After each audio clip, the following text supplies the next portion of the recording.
Good morning DPS. बेटा बच्चे आप सब कैसे हो? आशा करती हूँ कि घर पर आप स्वस्थ होंगे, खुश होंगे। बेटा अभी हमारी छुट्टियां खत्म हुई हैं और छुट्टियों के बाद हम दोबारा से फिर पढ़ाई के लिए आ रहे हैं। हम स्टडी जोन की तरफ बढ़ रहे हैं। ठीक है बच्चे, हमारा पढ़ाई करना भी उतना ही जरूरी है जितना हमारे लिए स्वस्थ है। अपना शरीर को स्वस्थ रखना है। बेटा कल ही बेटा गुरु पूर्णिमा का दिन था और आज मैं आपको गुरु पूर्णिमा के लिए बेटा कुछ शब्द कहना चाहूंगी। उसके लिए आपको एक अनुच्छेद लिखना होगा। ठीक है बेटा। गुरु पूर्णिमा, बेटा गुरु पूर्णिमा पर बहुत बच्चों ने मुझे बेटा विश किया, बहुत अच्छे अच्छे कमेंट्स दिए बेटा, मुझे बहुत अच्छा लगा। और बेटा बहुत बच्चों के बेटा मैसेज आए। तो बेटा चलो क्यों न आज हम नए सेशन की शुरुआत हम बेटा गुरु पूर्णिमा से ही करें। चलो बेटा, गुरु पूर्णिमा श्रद्धा सुमन अर्पित हैं गुरुओं के चरणों में। ठीक है बेटे, चलो शुरू करते हैं। हाँ जी, अब बेटा सबसे पहले बात आई कि गुरु पूर्णिमा का दिन कौन सा दिन है जो बेटा ये गुरु पूर्णिमा के लिए फेमस हुआ, प्रसिद्ध हुआ और हम इसको क्यों मनाते हैं। देखिए, आषाढ़ मास की शुक्ल पक्ष की पूर्णिमा को गुरु पूर्णिमा कहा जाता है। आषाढ़ मास, आषाढ़ क्या होता है बेटा? ये जो देसी महीने मैंने आप लोगों को पिछली कक्षा में करवाए थे, वो सारे के सारे देसी महीने, जेठ, आषाढ़, सावन, भादो, चैत, वैशाख, आसूज, बेटा इस प्रकार बेटा ये हमारे भारतीय देसी महीने हैं। हाँ जी, आषाढ़ मास की शुक्ल पक्ष की पूर्णिमा को गुरु पूर्णिमा कहा गया है।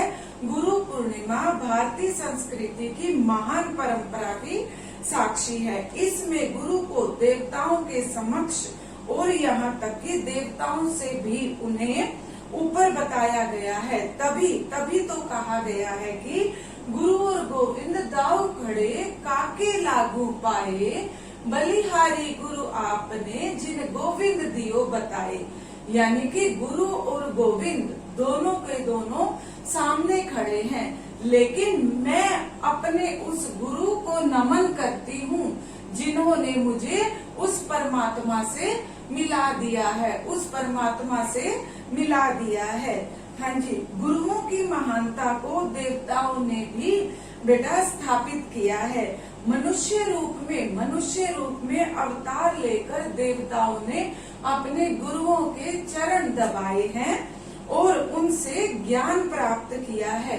महर्षि वेद व्यास कौन थे? जिन्होंने बेटा महाभारत लिखी थी। महर्षि वेद व्यास जी ने, जिन्होंने भगवान का अवतार भी माना जाता है, उन्होंने संसार को पुराणों का ज्ञान दिया और महाभारत की रचना की। आओ बेटा अब शुरू करते हैं गुरु पूर्णिमा पर अनुच्छेद। ठीक है बच्चे?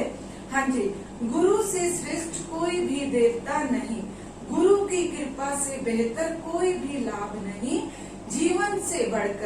जीवन में गुरु से बढ़कर कोई भी पद नहीं। जीवन में सर्वोच्च स्थान गुरु का स्थान होता है। इसलिए मैं आज अपने गुरुओं को नमन करती हूँ। आज ही के दिन भगवान शिव, गौतम बुद्ध और भगवान महावीर प्रथम गुरु बने। सबसे पहला उपदेश उन्होंने दिया। हाँ जी, शिव जी ने, यानी कि सदगुरु के शब्दों में मैं शिव जी के बारे में कुछ कहना चाहती हूँ।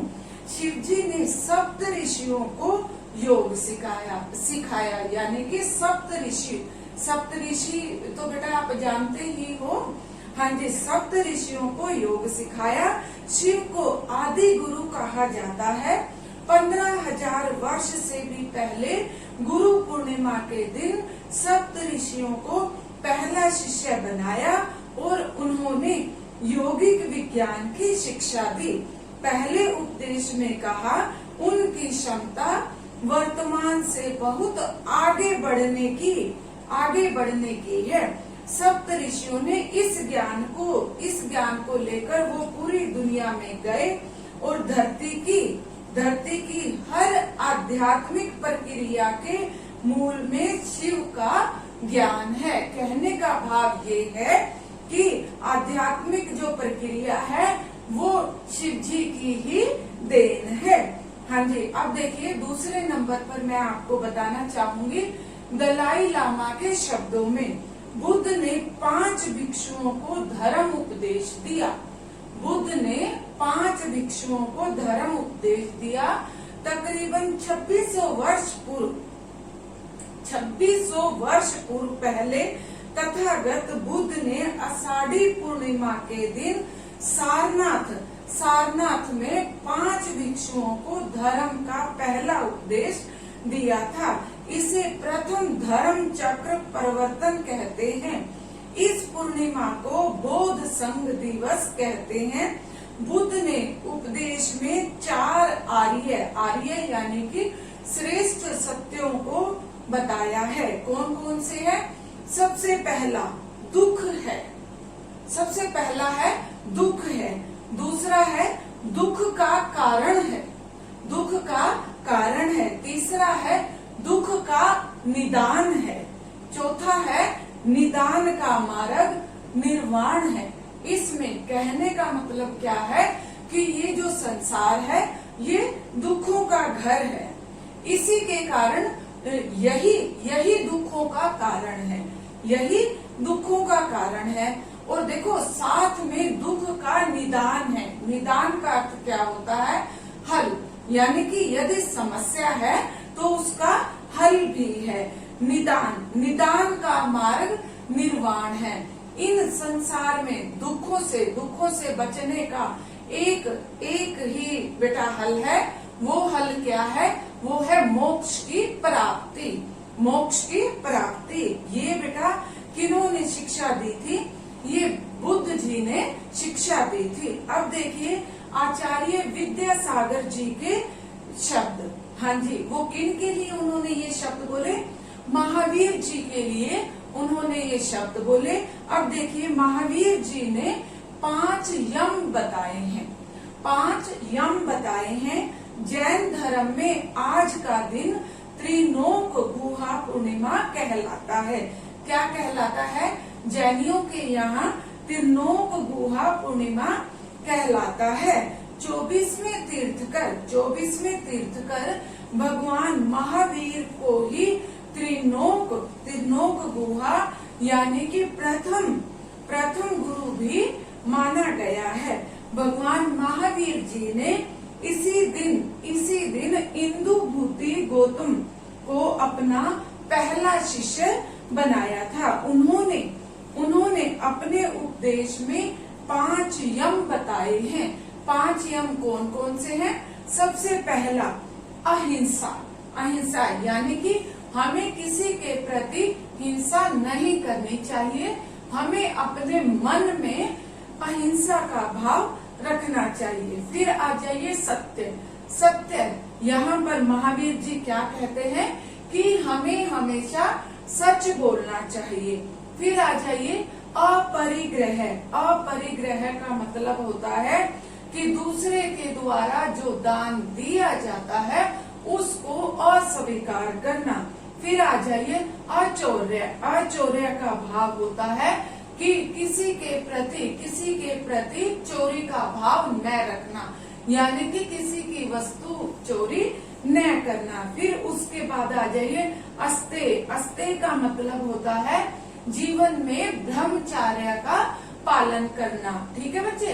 बेटा आज मैंने आप लोगों को बेटा ये गुरु पूर्णिमा के बारे में बताया कि ये कब मनाई जाती है। और बेटा गुरुओं के लिए सदैव नमन की भावना रखनी चाहिए, यानी कि हमें हमेशा उनके प्रति नमस्कार करना चाहिए, उनके प्रति आदर का भाव रखना चाहिए, उनका मान सम्मान करना चाहिए। तभी हम जीवन में उन्नति करते हैं। देवता भी इस चीज के लिए बेटा तरसते हैं, तभी तो वो मानव रूप लेकर धरती पर अवतरित होते हैं और गुरुओं से शिक्षा प्राप्त करते हैं। ठीक है बच्चे? बेटा आज मैंने आपको गुरु पूर्णिमा के बारे में बेटा जानकारी दी। और मैं बेटा यही कहूंगी कि आप सभी बच्चे 9th क्लास, 10th क्लास और +2 क्लास बेटा अनुच्छेद के लिए मैं आपको कहना चाहूंगी कि आप सभी बच्चे अपनी फेयर नोटबुक में गुरु पूर्णिमा के नाम पर एक अनुच्छेद लिखेंगे। ठीक है बच्चे। और जो मैंने आप लोगों को गुरु पूर्णिमा के बारे में बताया है उसमें से आप कुछ अंश ले सकते हो और उसको एक अनुच्छेद का रूप दे सकते हो। ठीक है बेटा।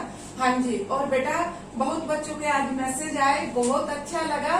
उन सभी के लिए बेटा धन्यवाद। मैंने बहुत बच्चों का धन्यवाद किया भी है और दोबारा से फिर मैं आज बेटा आपको वीडियो के जरिए बेटा मैं आपको धन्यवाद करना चाहती हूँ। ठीक है बच्चे।